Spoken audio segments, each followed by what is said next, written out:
రాజీవ్ మీ ఇంటి నుంచి మీరు నేరస్తురాలని ప్రూవ్ చేసే సాక్ష్యాలు తీసుకొచ్చాడు.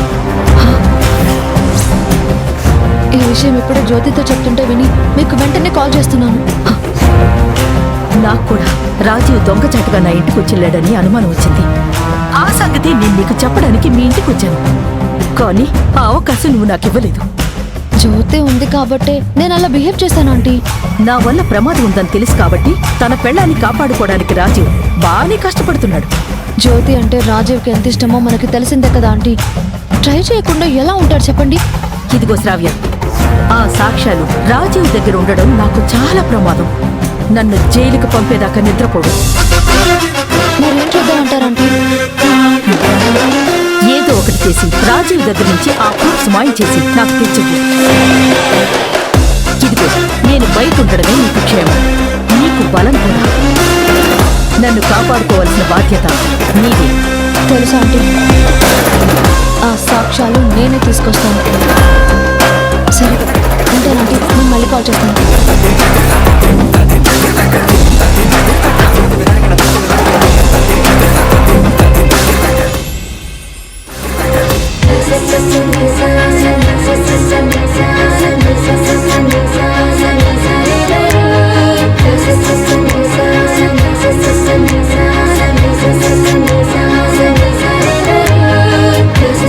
నువ్వు ఒక్కడే వచ్చావేంటి? బర్త్డే గర్ల్ ఎక్కడ?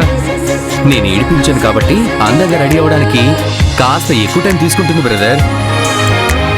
ఆ చిలిపి సరదాలే మీ ఇద్దరి మధ్య బంధాన్ని ఇంకాస్త బలంగా పెనవేసుకునేలా చేస్తాయి.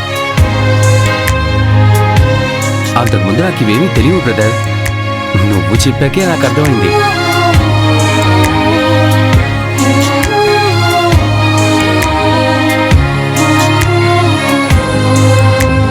శ్రావ్య వస్తుంది.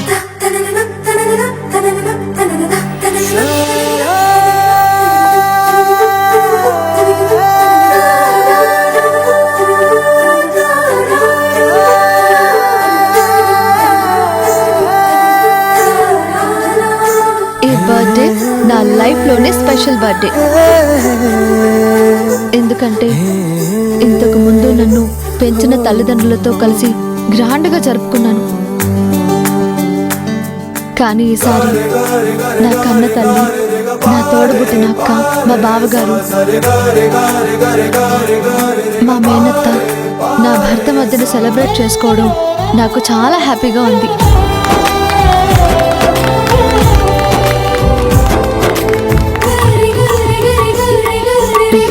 అడుగడుగున ఈ డ్రామాలు ఆడలేక చేస్తున్నాను. ఇప్పటికే ఆలస్యమైంది, కేక్ కట్ చేయమ్మా. కానీ చెల్లి, శ్రావ్య కేక్ కట్ చేసి ముందు ఎవరికి తినిపిస్తుందో చూడాలి. తల్లికా, భర్తకా, అక్కకా?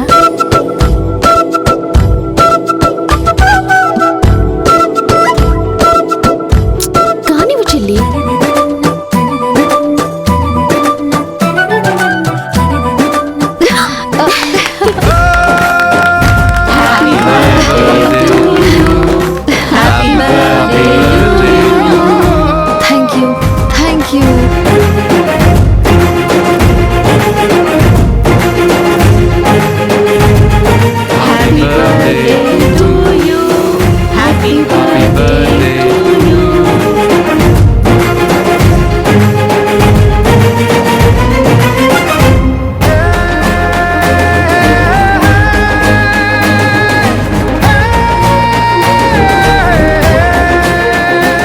ఏ ఆడపిల్లైనా ముందు భర్తకే తినిపిస్తుంది.